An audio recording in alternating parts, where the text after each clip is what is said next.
안녕하세요. 안녕하십니까. 안녕하세요. 반갑습니다. 벌써 6월달이 됐습니다. 예. 이제 금방 7월인데. 그러게 말이에요. 예, 예. 6월달 책으로 선정된 이 지금 여기에 현존하라는 이 책에 대해서 예. 교장님 의견도 좀 많이 들어보고요. 예. 그다음에 이 독자들이 예. 영성 공부를 했던 예. 또는 하지 않았던 이런 분들이 이런 책을 읽었을 때 궁금해할 만한 것들을 진저가 이렇게 몇 가지 항목을 한번 뽑아본 것 같아요. 아, 예, 예. 그래서 그런 부분들에서 먼저 제가 진저가 질문을 드리고 답변을 듣고 교장님께서 또 추가해서 보완적으로 해주실 말씀이 있으시면 해주시면 아주 알겠습니다. 도움이 될 것 같습니다. 알겠습니다. 그렇게 하죠. 네, 진행할게요. 이 책의 앞부분에 보면 현존에 대한 정의나 현존하는 법 이런 것들은 주로 뭐 이렇게 1장, 2장에 많이 언급이 되어 있어서 읽어보시면 될 것 같고요. 이 일반 독자들이 많은 관심을 가지는 부분이 5장 에고, 6장 감정, 7장 영혼 이런 부분들에 대해서 주로 많이 관심을 가지고 있더라고요. 네, 네. 그래서 먼저 그 다음에 이런 문구들 사이사이에 쉽게 이렇게 놓쳐버리고 갈 수 있는 표현들인데 굉장히 울림이 있을 만한 그런 표현들이 좀 여러 개 있었어요. 그런 것들도 이 질문에 한번 포함시켜 보도록 하겠습니다. 그렇지. 먼저 예, 예. 첫 번째 72페이지, 4페이지 이렇게 보면 예. 당신은 에고를 패배시킬 수 없다. 붓다나 예수도 그러지 못했다. 예. 에고는 깨어날 수 없다. 예. 에고와 올바른 관계를 맺어야 된다. 이렇게 말씀을 하고 계시거든요. 근데 일반적으로 영성 공부를 할 때는 에고는 무상하다. 그래서 우리가 관심을 두어서는 안 된다. 이런 취지로 많이 이야기를 하고 있는데 이 공부를 하는 사람이나 일반 독자들이 이 표현을 어떻게 이해를 하는 게 좋을까요? 이제 에고, 우리가 이제 왜 에고라는 말을 발명했냐면, 인간이 발명한 말이죠. 에고에 반대되는 이제 참나, 또는 뭐 진리, 또는 뭐 이렇게 무아, 뭐 이런 불성, 뭐 하나님짜리 뭐 이런 말들을 이제 에고하고 대비를 시켜서 그래갖고 이제 에고를 죽이거나 버리고 그 자리로 가야 된다 이렇게 상대적으로 설명을 해요. 네. 근데 이제 이게 다 방편이죠. 방편이라는 거는 쓰고 버리라는 말이지 그게 불변의 진리라는 말은 아니에요. 그러니까 불변의 진리라는 말이 되면 법상이 돼요. 네. 법상이란 말은 뭐냐면 법이 이렇다, 진리가 이렇다라고 하는 하나의 법 원칙을 만들었고 그거를 신주단지처럼 모신단 말이죠. 그래서 진짜 우리가 깨어나 보면 에고도 필요한 존재임을 알게 돼요. 이게 무슨 말이냐면 이 몸뚱아리를 유지하려면 반드시 에고가 필요합니다. 우선 어느 정도는 이 몸을 유지할 만한 주의와 관심과 이 몸이 원하는 것을 먹여주고 입혀주고 뭐 이렇게 케어해줘야 돼요. 그러면 원하는 것 자체가 벌써 에고적 활동이거든요. 이 몸만을 위해서, 이것만을 위해서 원한단 말이죠. 또 이거를 유지하고 살리기 위해서 돈을 벌어야 돼요. 예를 들면 경제활동을 해야 된다고요. 경제활동을 하려면 필연적으로 누구와 경쟁하겠죠. 저도 경쟁하고 있잖아요. 그럼 그거 에고활동 아니에요? 네. 자, 그러면 자, 예수도 보면은 예수의 일생 중에 뭐 밀밭에 들어가 가지고 무슨 남의 밀밭에 들어가서 밀을 이렇게 손을 비벼서 뭐 드셨단 말도 있고 그 에고적 활동 아니에요? 그 다음에 또 무화과 나무한테 가가지고 뭐 무화과를 열리라는데 안 열리니까 무화과 나무를 또 저주한단 말이야. 그러니까 이게 이런 것 자체가 다 에고적 활동이거든. 내가 지금 필요한데 왜 나한테 제공하지 않는가? 이제 이런 관점에서 보면. 그래서 이제 저희 마음학교 프로그램에 이렇게 보면 이제 무지개 몸이라는 게 나오는데 이게 뭐냐면 이 진리인 법신의 자리는 모든 걸 다 허용하고 모든 걸 다 품고 모든 거로 다 나타나요. 심지어 악마로도 나타납니다. 그러니까 하나님과 악마가 대립점이 아니고 악마의 본성이 하나님이에요. 자, 이제 이렇게 돼 있기 때문에 우리가 생각하는 사실은 오온 개공이라는 말, 오온이 공하다 이 말도 그 말이 무슨 말이냐면 오온도 공하면 진리 아니야. 그 진리는 공한 거니까, 그죠? 그렇죠. 그러니까 오온이 가만히 생각해 보면 오온도 진리란 말이에요, 그 말이. 근데 처음부터 그렇게 하면은 보통 사람들이 그걸 어떻게 따라오겠어요? 소화도 안 되잖아. 그러니까 어떻게 하냐면 우선 오온은 헛거다, 환영이다, 비워라. 이제 자꾸 이렇게 얘기를 하는 거예요. 그래서 에고라는 것은 뭐냐면 항상 우리가 원래 전체적 존재, 완전한 존재인데 에고라는 건 항상 부분적 존재, 개체적 존재, 불완전한 존재 활동을 위해서 존재하는 생각, 감정, 느낌의 활동 방식이란 말이에요. 그렇죠? 그러니까 그런 에고는 깨어날 수 없다라는 말은 그거는 전체화될 수 없다라는 말이죠. 깨닫기 전까지는. 그래서 에고와 올바른 관계를 맺어야 된다. 이게 바로 제가 맨날 말씀드리는 질서를 바로 잡아야 된다는 거예요. 내면 올바른 관계가 질서가 바로 잡히는 거죠. 즉 항상 깨어 있으면 그 본성의 자리에서 부처나 하나님의 자리에서 자기의 그 에고적 경제 활동, 에고적 육체 활동, 에고적 어떤 감정 활동을 조용히 다 바라보고 수용하고 체험하고 있단 말이죠. 그렇잖아요. 우리가 하나님 자리, 부처님 자리에서 자기라는 육체, 개체 현상의 에고적 활동을 체험하지 않으면 어떻게 다른 개체의 슬픔이나 분노나 아픔을 이해할 수 있겠어요? 내가 경험을 안 해봤는데. 그래서 즉 에고와 올바른 관계를 맺어야 된다는 건 그런 뜻이고, 에고는 그 나름대로 필요한 존재이기 때문에 존재하는 거예요. 다만 이 에고라는 이것이 주인 노릇을 하지 않게, 예, 그 나라가 있으면 군대가 있어야 되고 부잣집이 있으면 머슴이 있어야 되는 것처럼 꼭 필요한 존재인데 다만 그게 주인 노릇을 하는 게 문제라는 거죠. 예, 그렇게 이해하시면 될 것 같습니다. 네, 잘 들었습니다. 간단하게 뭐 한번 독자 입장에서 정리를 해보면 예. 에고는 상당히 필요한 전일성의 존재는 아니지만 예, 전일성 속에서 부분적으로 자기 역할을 하고 있는 그렇죠. 충분한 예, 존재다. 그래서 이것이 과거하고 달리 자기가 전체로서 나서려고 하면 문제가 있지만 위계 질서를 바로 잡으면 그 자체로서의 역할을 충분히 하는 역할을 하고 있다. 예, 그렇죠. 이렇게 정리를 한번 해보겠습니다. 예, 그렇습니다. 네, 두 번째 질문은요. 이 저자가 그 과거에 억압된 감정이 많이 있는 사람들은 현존하기가 굉장히 어렵다.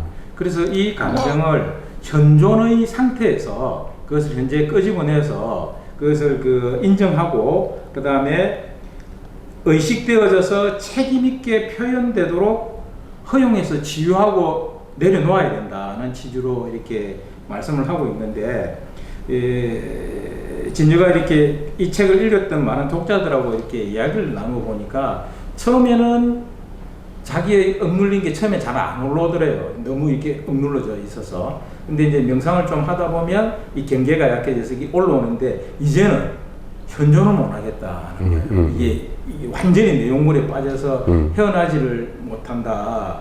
이럴 때 이 현존하면서 동시에 이 과거에 이게 억눌러졌던 이 감정을 어떤 식으로 이분 말씀처럼 표현처럼 의식되어져서 책임 있게 표현해서 허용할 수 있는지 이런 방법들에 대해서 공언해 주실 게 있으면 한번 말씀해 주시면 고맙겠습니다. 사실 그거에 대해서 방법이 없어요. 다만 그냥 허용한다라는 말은 말이 좋아 허용이지 방법이 없다라는 말이에요. 그냥 마주한다라는 말이에요. 그렇죠? 그런데 우리가 이걸 한번 생각해 볼 필요가 있어요. 우리가 이렇게 넓은 벌판에 만약 커다란 정말 낙낙장성이 혼자 우뚝하다면 그 그 나무는 그 수많은 태풍과 비바람을 다 이겨내고 그렇게 성장한 거 아니겠어요. 그러니까 다른 나무들은 태풍과 비바람에 쓰러졌을지라도 얘는 안 그런 거야. 근데 이 나무가 그렇게 커지기까지 이 나무는 수많은 것들을 허용했을 거라고요. 근데 자기가 이제부터 내가 허용하겠다고서 마음을 먹었을까요? 아니면 그냥 마주한 거예요? 그냥 마주한 것 뿐이에요. 그렇죠? 마주하는데 거기다 대고 무슨 이래야 되겠다, 마음자세를 차려야 되겠다, 무슨 수행법을 어떻게 해야 되겠다, 이렇게 하면 어떤 문제가 생기냐면 아상이 생겨요. 내가 생긴다고. 근데 아상이 없이 그냥 마주하다 보면 나도 모르게 내가 변하고 있고 성장하게 돼요. 그 나무처럼. 그래서 자기도 모르는 사이에 그런 낙락장성이 돼 있는 거예요. 큰 바위 얼굴처럼 되고. 그래서 이거를 이제 굳이 말한다면 그 부처님은 이제 팔정도라고 얘기를 하셨지만 그것도 방편이지. 팔정도의 첫 번째 정견이 그 정자가, 팔정도의 정자는 중도의 정자이기 때문에 깨닫지 못하면 뭐가 정인지도 몰라요. 그러니까 정견한다고 하면 뭐 내가 똑바로 본다는 얘기가 아니고 그냥 하염없이 볼 뿐이지. 그게 무슨 바라보는데 무슨 묘법이 없어요. 뭐 알아차리고 챙기고 뭐 이런 게 없다고요. 예. 그런데 사실 우리가 태어나서부터 여태까지 그렇게 봐왔지. 우리가 언제 어렸을 때도 알아차림을 했으며 무슨 정견 수행을 했으며 그래서 여태까지 왔어요? 아니잖아요. 그냥 어렸을 때부터 그냥 바라보다 무슨 생각나면 엄마 저게 뭐야, 아빠 이게 뭐야, 나는 왜 이럴까, 뭐 이러면서 번뇌가 시작된 거 아니겠어요? 그렇죠? 그러니까 이게 좀 모호한 말씀인데 방법은 없다. 방법을 찾지 마라. 방법을 찾는 순간 아상이 생긴다. 오히려 탁 내려놓고 마주해라. 왜? 그게 유일한 길이다. 그게 길 없는 길이에요, 사실은. 그런데 마주하면서 거기다 대고 자꾸 뭐가 문제가 되냐면 이게 힘들다, 고통스럽다, 피하고 싶다, 휘둘린다, 이런 분별을 또 막 하는 거예요. 시작부터. 마치 이게 뭐와 같으냐면 어린애 병원 데려가니까 의사 선생님이 딱 주사바를 딱 들었을 때부터 우는 거야, 얘는. 그 얼마나 보면 볼수록 무서운 거야. 그렇죠?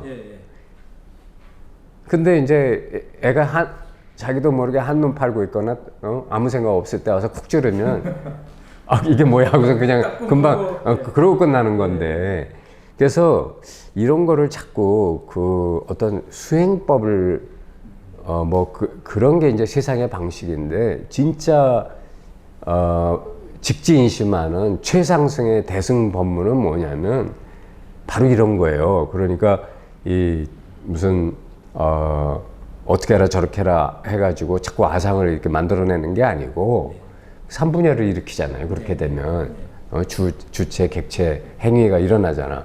그러니까 그런 거 없이 그냥 맞이하는 거예요. 그게 진짜 허용하는 거야. 허용한다는 생각 없이 마주하는 거예요. 그게 진정한 허용이죠. 예.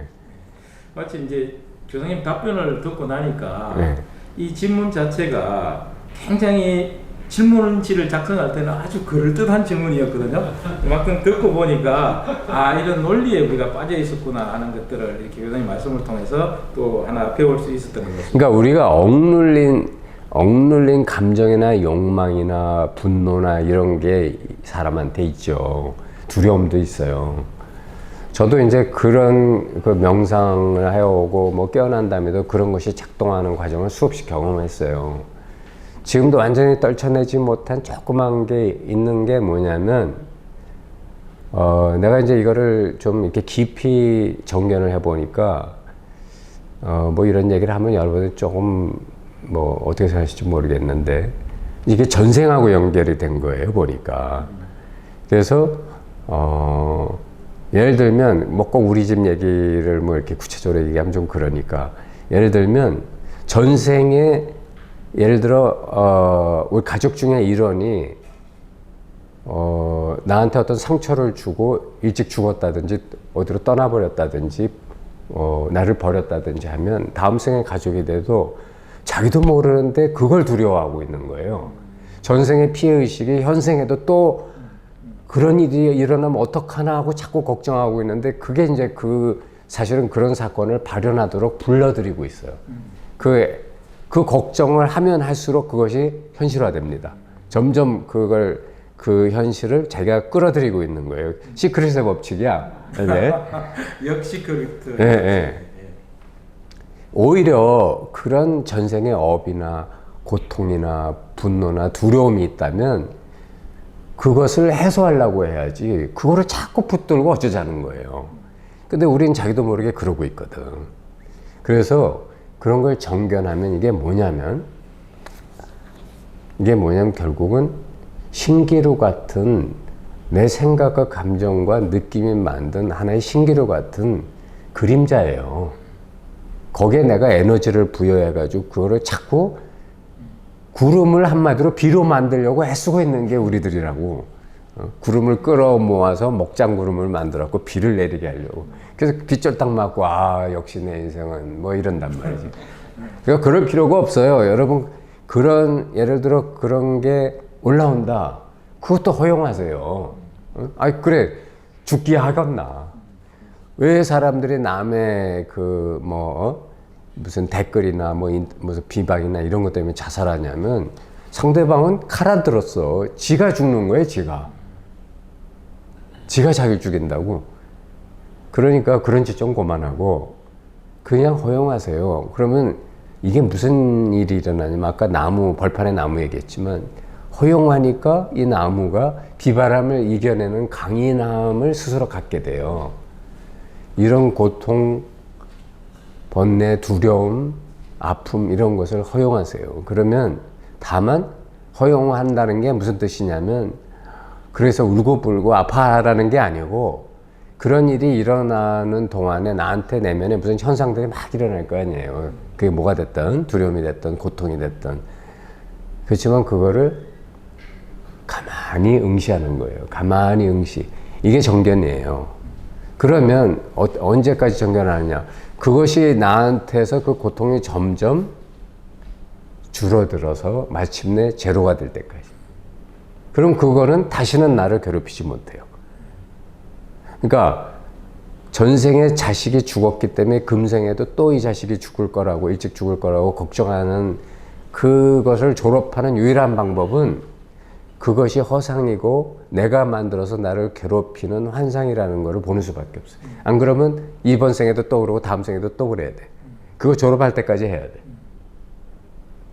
우리는 어떻게 보면 이미 완전한 부처지만 이 부처가 가진 자리가 올마이티한 모든 것을 만들고 체험함을 통해서 성숙하고 있거든요. 능력이 있다는 거하고 능력이 발현되는 거하고는 다른 거예요. 부처의 능력이 있다고 해서 부처가 능력이 발현된 건 아니잖아.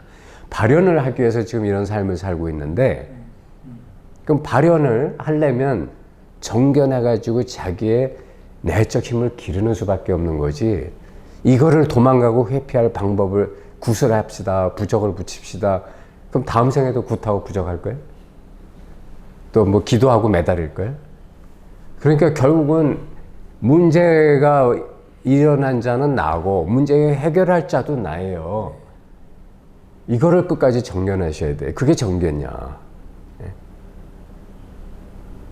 그러니까 무슨 말인지 아시겠죠? 네. 자, 세 번째 그 질문은 벌써 두 번째에서 답이 된 것 같은데 네. 질문지를 작성했으니까 한번 읽어보겠습니다. 네, 86페이지에 보면 감정에 대응하는 대신 반응하세요라는 표현이 있거든요. 네. 그리고 268페이지에 보면 네.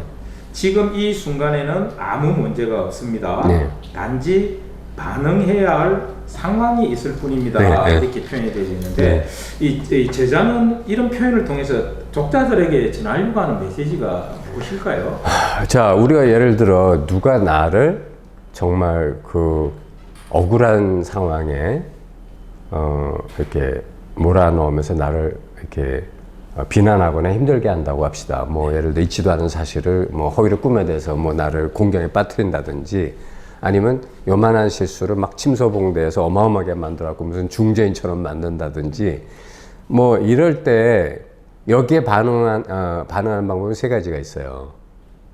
하나는 막 화를 내고 분노하고 같이 상대방을 공격하는, 이게 이제 일반 중생들의 방법이죠. 그 다음에 두 번째는 가만히 침묵하는 방법이 있어요. 그냥 아까 말했지만 허용하는 거예요. 그러니까 아무것도 안 하는 것 같지만 이것도 반응입니다. 그렇잖아. 어떤 태도를 갖기 때문에. 그다음 세 번째는 오히려 더 적극적으로 네 말이 맞을지도 모른다. 내가 아직 깨달은 그 점까지 깨닫지 못해서 나를 그걸 가르쳐줘서 고맙다 라고 한다거나 아주 적극적으로 그냥 오히려 어떻게 보면 역발상적인 방법으로 반응을 하는 거죠. 아니면 그게 그러한 것에 허구나 사실의 허구라는 것을 분명히 반증할 어떤 증거나 알리바이가 있다면 그거를 딱 꺼내는 것도 반응이죠. 네가 지금 잘못하고 있다. 부처님은 주로 두 번째나 세 번째 방법을 쓰셨어요. 침묵하고 계시거나 네 말이 어떻게 틀렸는지를 오히려 이렇게 조목조목 밝혀주는 방법을 쓰셨다고.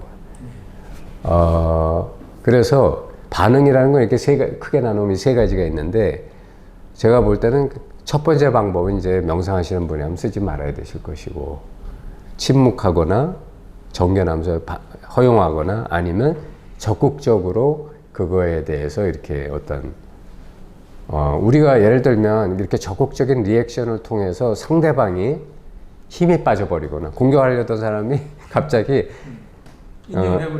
인정을 해버리고, 이건 아까 이제 오늘 우리가 두 번째 시간에 할 책 얘기 제목이 그게 뭐예요? 나는 지금 누구를 사랑하는가죠. 이건 제목을 하나만 바꾸면 나는 지금 누구를 미워하는가가 돼요. 그런데 사실은 너를 미워하는 게 아니고 내 마음속에 만든 너의 이미지를 미워하고 있는 거거든. 그렇잖아요. 지를 미워하는 거예요. 그러니까 자기를 미워하는 거예요. 그러니까 그거를 딱 밝혀주는 거야. 그러면 완전히 머쓱해질 거 아니에요. 그러니까 이런 반응에 이렇게 세 가지 방법이 있다. 그 말이죠. 자, 그 다음에 네 번째는요, 이 96페이지에 나오는 표현인데, 그 소제목이 자유를 얻는 대가는 자유를 허용하는 것입니다 라는 표현이 있고요. 그리고 그 마지막 구절에 이런 표현이 있습니다.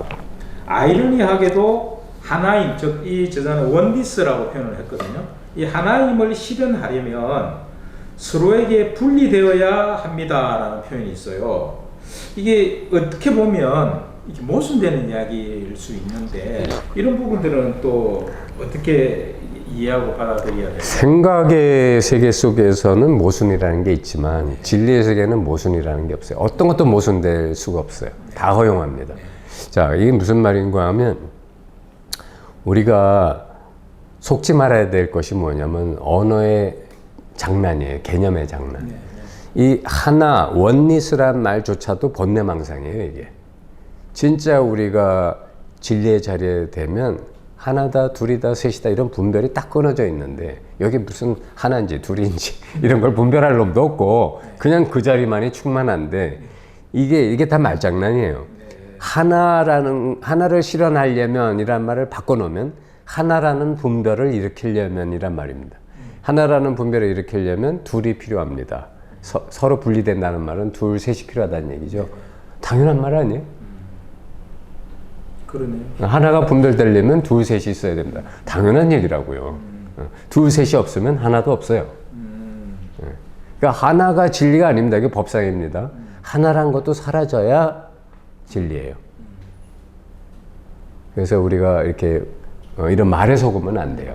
어떻게 보면 지금 현재 있는 이것이 굳이 말로 표현하면 하나로도 표현할 수도 있고, 또는 분리되어져 있는 것으로 이렇게 표현할 수도 있는 건가요? 지금 우리가 이제 그러니까 이 비유를 하자면 이거와 같아요. 손바닥은 하나, 이 손 전체는 하나지만 여기 손가락에 5개가 달려 있어요.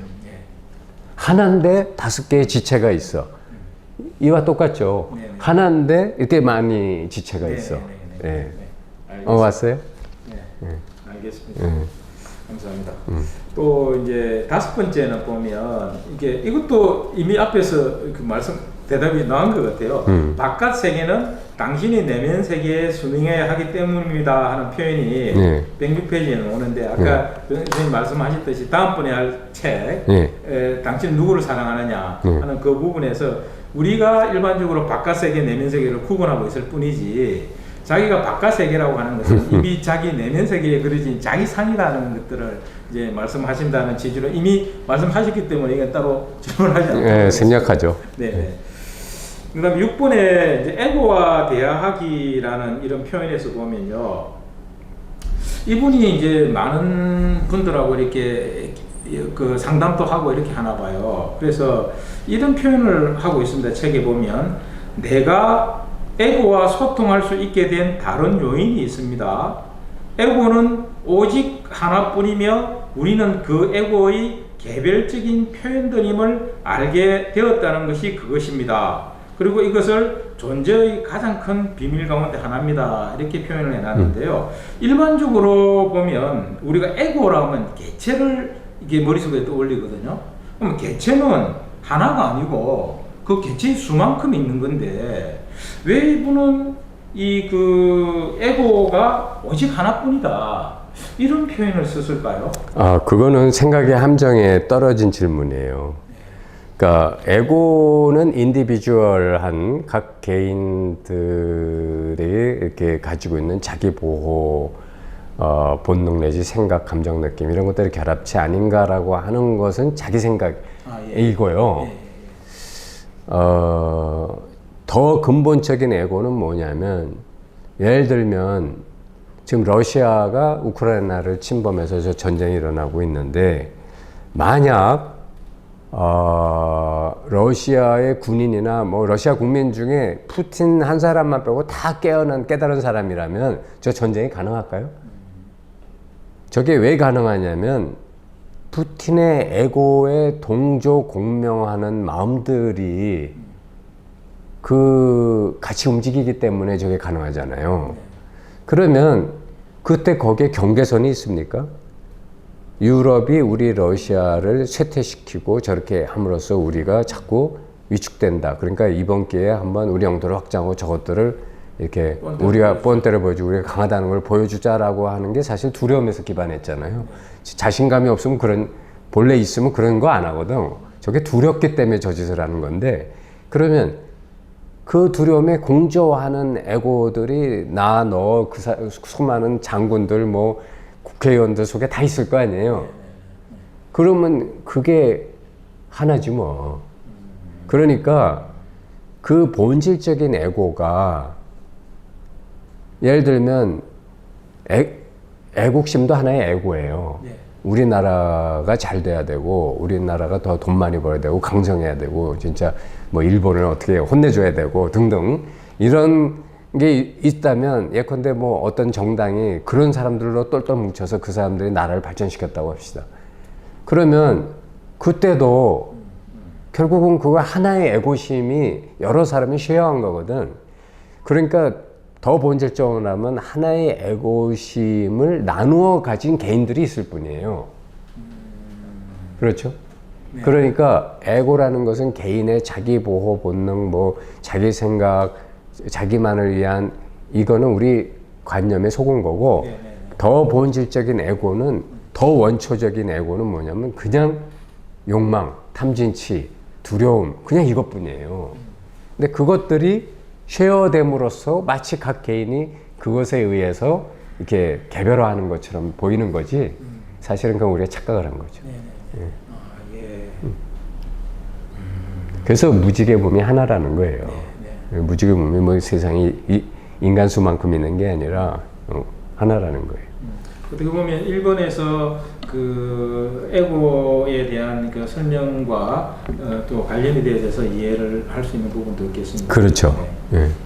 그다음에 7번에 이렇게 보면 이게 이제 이 윤회 문제예요. 네. 그 영성 공부를 하는 분이든 하지 않는 분이든 가장 관심을 많이 갖는 부분이 이 윤회거든요. 네. 이거 믿거나 말거나 하고 또 있나 없나 뭐 이런 부분들이 있는데 이 책의 저자는 그 당신은 수많은 생애를 거쳐서 여행하는 영혼이다. 예. 마치 얼마 전에 나왔던 소울이라는 영화. 아, 예, 예. 그게 이렇게 떠오르기도 한데. 예. 그래서 어머니의 자궁이 잉태되기 전에는 영혼의 세계에 있다가 이 세상으로 와서 다시 영혼의 세계로 간다. 근데 올 때 분명히 목표를 가지고 왔는데 어느 순간 잊어버렸다는 거예요. 그래서 이제 이런 데 말을 이렇게 하면 실제로 일반 독자들은 이런 부분들을 어떻게 이해를 해버리냐면 개체의 영혼이 있구나. 그래서 이것이 이렇게 계속 윤회를 하구나. 이렇게 누구든지 쉽게 받아들일 수가 있거든요. 우리 사회가 이런 말로 넘쳐나고 있기 때문에. 근데 진리를 공부하는 이런 논의 관점에서 본다면 이런 그 표현을 실수 없이 받아들이려고 한다면은 어떤 안목을 가지고서 이런 말들을 이해하고 받아들여야 될까요? 자, 그거를 우리가 생각에서 벗어난 관점에서 얘기를 하셔야 돼요. 이게 무슨 말이냐면, 영혼은 있는 것도 아니고 없는 것도 아니에요. 부처님한테 사후에 부처가 존재합니까? 당신은 사후에 존재하느냐 안 하느냐라는 외도의 질문에서 부처님이 침묵을 하셨다고. 그러니까 거기에 대해서 몰라서 그런다. 아니면 말로 할 수 없는 경지이기 때문에 그렇다. 온갖 해석들이 이제 나오기 시작하는 거야. 또는 있는 것도 아니고 없는 것도 아니기 때문이다. 있는 것도 아니고 없는 것도 아니며 그러한 것들이 또 전부 다 아니기 때문이다. 별별 해석이 다 나와요. 근데 여러분, 그런 말에 속으면 안 돼. 영혼은 여러분이 지금 이 세상을 보면 이 세상이 전부 이것이 만든 현상 피조물들이거든. 다시 말하면 이것은, 우리가 진리를 이것이라고 합시다. 이것은 스스로 창조자이자 피조물이야. 그래서 영혼이라고 하는 거는 얼마든지 만들어지고 또 앞으로도 무수히 만들어질 거예요. 근데 본질이 공해. 그래서 없는 거하고 같다는 거예요. 본질은 공한데 자기가 있다고 하니까 계속 있는 거야. 예? 자, 근데 그러면 본래 제가 이제 깨달았다고 하는 사람들조차도 이런 번뇌, 망상에 빠져 있는 걸 자주 보기 때문에 드리는 말씀인데, 그러면 역시 불교는 허무주의군요 라고 하는 이 생각에 빠지면 또 이런 또 분별 망상하는 사람이 있어요. 없으니까 내가 없다. 근데 내가 없다라는 말은 방편이거든. 이게 내가 없다라는 말은 방편이면 그럼 거기에 뭐였냐면 진리가 있다라는 말이에요. 진리로서의 내가 있는데 이놈이 있다 없다 이전에 있단 말이요. 있다 없다라는 건 도대체 뭐냐면 내가 분별하니까 일어나는 분별 세계잖아요. 있다 없다 누가 하고 있어? 내가 하고 있잖아. 그죠? 그러니까 이 질문 자체가 깨어나지 못하면 이런 질문을 하기가 쉬워요. 이런 생각에 빠지기가 쉽다고. 자, 영혼이 있어서 윤회합니까 안 합니다라는 질문 자체가 나는 깨어나지 못했다라는 질문이에요. 해도 없는 거하고 똑같고 안 해도 언제든지 만들어질 수 있는 거예요. 그러니까 마치 이게 담배 연기와 똑같아. 담배 연기 계속 만들어지는데 실상은 없어. 왜? 금방 날아서 사라지니까. 영혼이라는 게 마치 그와 같은 거예요. 그래서 우리 이 몸이나 영혼이나 똑같습니다. 다 피조물이에요. 그러니까 본질적으로 공한 거예요. 만들어졌다가 필요한 만큼 존재하다가 필요 없으면 이거 사라져. 그렇죠? 영혼도 마찬가지예요. 그런데 필요하다면 계속 쓰는 거야. 예. 그러니까 이걸 우리가 중요한 건 뭐냐면 이 진리의 이 자리는 색적 시공점, 이 한국 대승불교가 지금 색적 시공점 관점에 빠져 있어 갖고 자꾸 이렇게 뭐 유튜브 같은 데 보고 그러면 아무것도 없어요. 그 자리는 뭐라고 말할 게 없어요. 그냥 무합니다. 자꾸 이런 얘기만 하니까 내가 이 공부 이렇게 열심히 하고 결국 무화되자고 뭐 이렇게 허무주의에 빠지는 사람들이 좀 있어요. 근데 그게 분별망상이거든. 이 공짜리라는 건 있다 없다 이전의 자리라서 있다 없다라는 분별이 시작되기 전에 스스로 있는 자리이기 때문에 이거는 자기가 직접 체험해 보지 않으면 생각으로 헤아릴 수가 없어요. 생각으로 절대 이해 불가야. 그러니까 깨나라고 하는 거지. 무슨 책으로 해설이 다 되면요. 내가 책 썼지. 이걸 못하러 여기서 맨날 이 강의를 하고 있겠어요. 그러니까 우리가 영혼의 세계라는 것도 마치 똑같아요. 영혼의 세계도 만들어진 일종의 지구 세계, 물질 세계와 똑같은 가상 모델 뿐이에요. 33천 다 똑같아요. 다 그런 세계가 있으면서 없고 없으면서 있는 거예요. 다 피조물의 세계야. 그런데 문제는 그게 왜 만들어졌냐면 필요하니까 만들어진 거고, 또 우리가 그만큼 붙들고 있으니까 그만큼 현실화되는 거잖아요. 결국은 이런 것들이 하나의 뗏목이란 말이에요. 뗏목, 우리가 뭐냐면 도피안을 하는 뗏목이야. 이거를 그러면 자기가 타고 나서 깨어났으면 버려야지. 이고 갈 필요는 없잖아. 뗏목이 있냐 없냐 들고 가야 됩니까 아닙니까? 이런 질문이 필요 없잖아요. 그러니까 영혼은 이제 제가 여러분이 이제 깨달음의 세계에서 이제 이런 거를 좀 한번 생각해 보실 필요가 있어요. 여러분이 부처가 됐어. 완전히 깨달음이 이 자체가 됐어.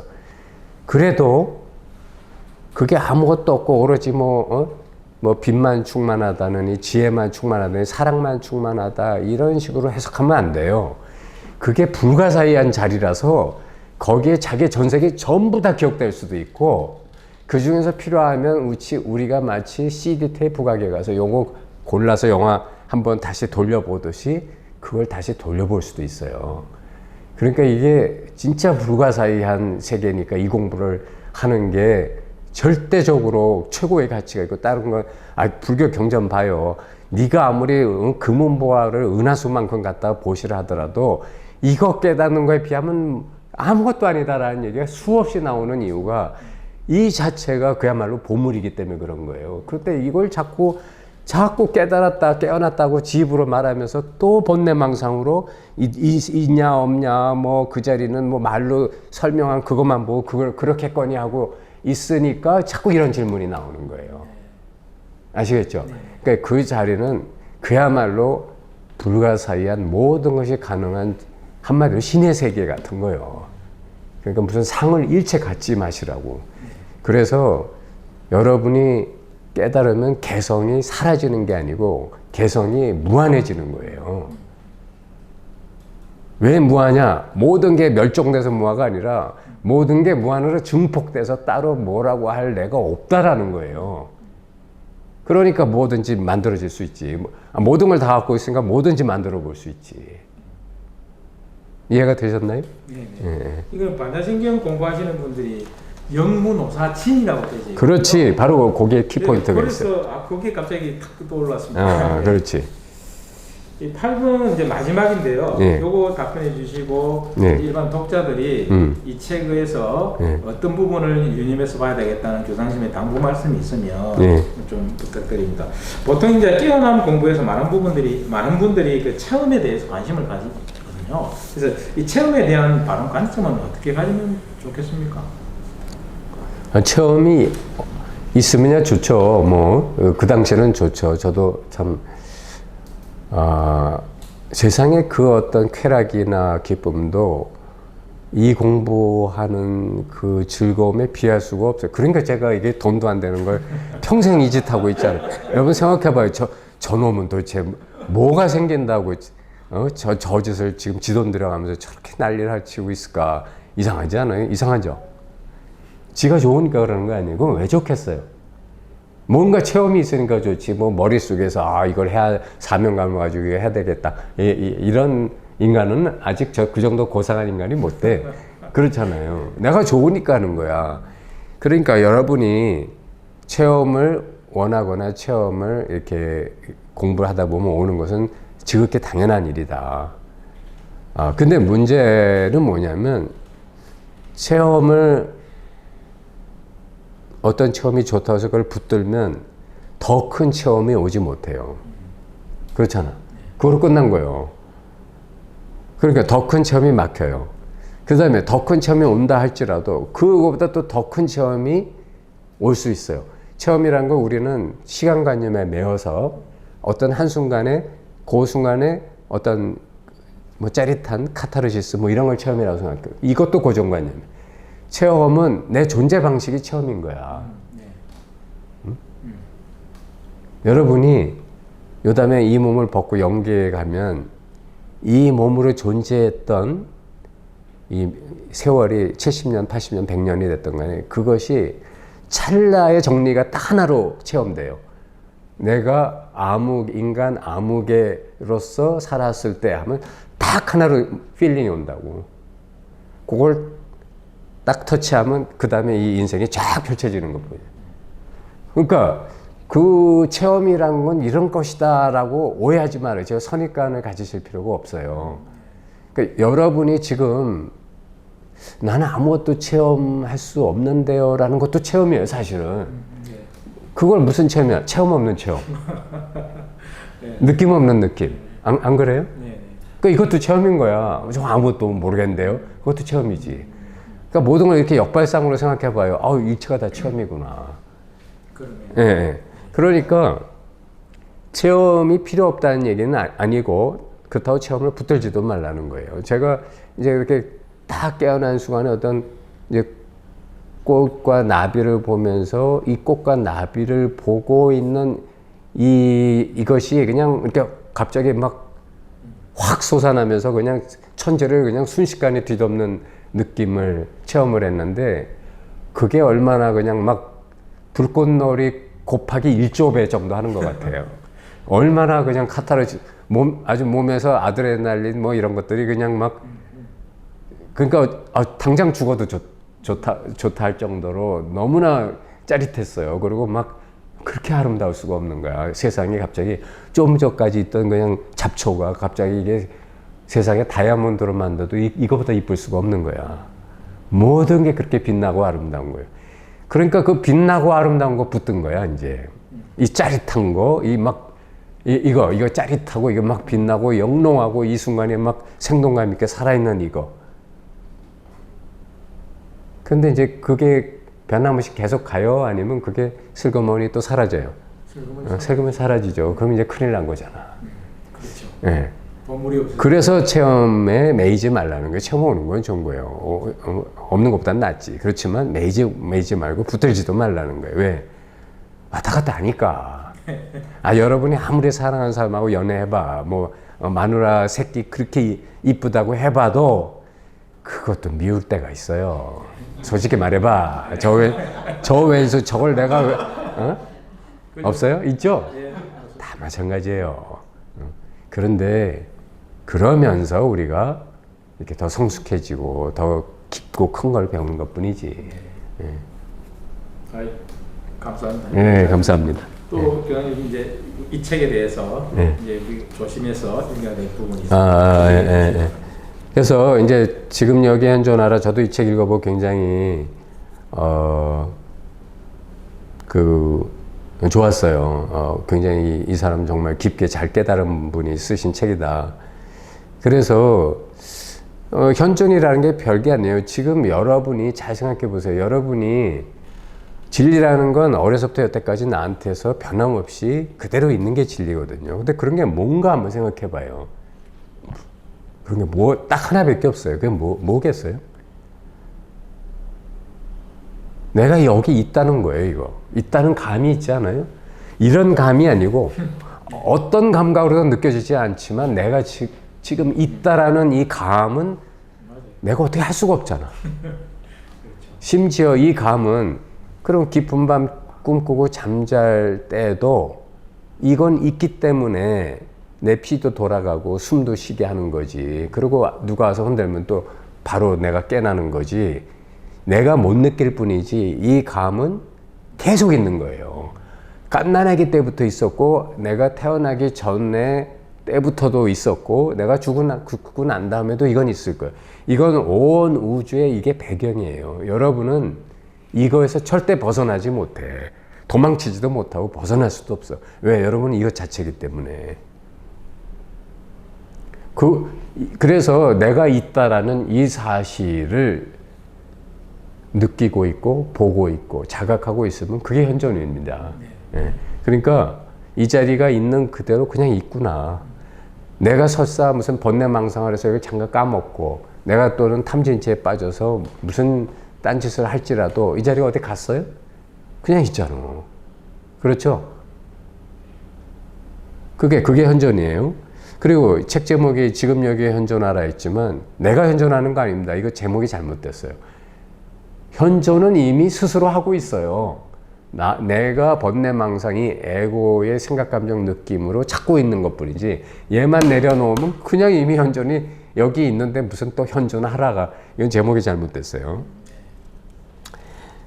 그리고 저는 이제 이 책에서 저는 좋은 부분이 이거였어요. 뭐 몇 가지 있지만 첫 번째가 세상은 왜 이렇게 불공평하고 문제가 많냐. 근데 이제 이 책은 그 얘기를 해요. 불완전함을 배우지 않고 어떻게 완전을 배울 수 있겠나. 그리고 불완전과 완전함은 과연 누가 만들어서 분별하고 있는 기준이냐. 그리고 우리가 그 신은 모든 것을 수용하고 포함하고 포용하고 있는데 어떻게 좋은 쪽에만 가 있고 나쁜 쪽에는 신이 떠나 있겠는가. 이건 인간이 만든 허구의 신이지 않는가. 진정한 신이라면 모든 것을 허용하고 있지 않은가. 그래서 불공평하고 문제가 많다는 건 우리의 분별의식이지 실제로는 이대로 그냥 완전한 거예요. 그런데 이렇게 우리가 생각하고 끝나면 안 되고 이대로 완전하다면 우리가 그 안에서도 너무나 불공정하고 불이하고 문제가 많은 상황을 볼 때 그거를 완전하구나 하고 지나가면 안 돼요. 그건 그야말로 번뇌망상이에요. 이게 그런 것이 일어나고 있고 우리가 그런 것을 알아차리고 있다라는 이 사실은 뭐냐면 우리가 완전하기 때문에 불완전도 알고 있다라는 거거든요. 그럼 불완전을 우리가 봤을 때 그거를 해석하는 자세가 이건 불완전이구나라고 하는 건 좋다 이거예요. 근데 거기서 끝나서는 안 되고 예를 들어 내 힘으로 예컨대 이 불완전을 완전으로 이끌 수 있다면 당연히 거기 동참을 해야지. 근데 그걸 동참도 안 하고 불완전 이것도 완전하니까 이러면 솔직히 말하면 자기의 현존으로부터 회피하는 거예요. 진정한 현존하는 자는 자기의 현존의 에너지와 영향력을 가는 곳마다 전파하지. 어디서 도망가? 현존이 도망가. 난 좀 바빠서 이만. 그렇잖아요. 그래서 세상이 왜 이리 불공평하고 문제가 많느냐. 이거는 완전할 때 그렇지만 진정한 완전은 모든 것에 현존의 영향력과 파워를 끼치고 두려움이나 어떤 고통이나 이 탐진치 안에서도 그것을 질서를 회복해서 어떤 에고가 전체를 이렇게 비트는 것을 제어하고 압도할 수 있는 질서 회복의 권능을 갖고 있다. 이런 말씀을 드릴 수가 있고요. 그렇기 때문에 그 누구한테 책임이나 어떤 문책을 하지 마라. 필요상 하는 건 좋아도 적어도 감정적으로나 이런 것으로 누굴 미워하고 이러지 말라는 거예요. 왜냐? 그 사람은 다 그 역할을 하고 있는 거잖아. 어떻게 보면 완전함 속에서의. 그러면 그 사람이 할 역할을 그냥 내버려둬. 단지 내가 할 역할에만 신경을 쓰라는 거예요. 그 사람이 그 역할을 함으로써 우리가 더 깨어나고 더 바람직한 길로 갈 수 있는 지혜로운 길을 여는 거는 그 내가 마중물이 되면 될 거 아니야. 왜 그 사람을 가서 싸워? 예, 이제 그런 얘기가 좀 이 책에 있더라고요. 그래서 우리는 결국 자타의 어두운 면을 껴안고 그런 것을 통해서 허용하고 배우고 그러면서 더 지혜로워지고 또 더 큰 참나의 체험을 하고 성숙해지는 길을 가고 있다. 다 같이. 그래서 그런 관점에서 보면 히틀러나 푸틴조차도 그 역사에 동참하고 있을 뿐이다. 이제 그렇게 말할 수가 있어요. 그리고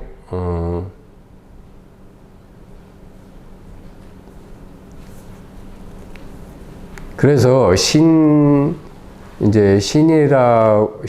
창조자인 동시에 피조물이고 또 신은 나보다 나 자신에 더 가까이 있다. 왜? 신은 나 자신이기 때문에. 근데 요걸 조심해야 돼요. 신은 나를 포함하고 있지만 내가 신을 가지거나 포함한 건 아니에요.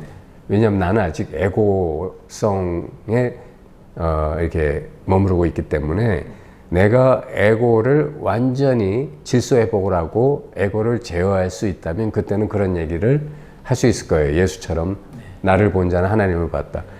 그런데 아직 그게 안 된 자는 신은 나와 하나이지만 내가 신과 하나라든지 내가 신을 포용했다든지 이렇게 말할 수는 없는 거예요.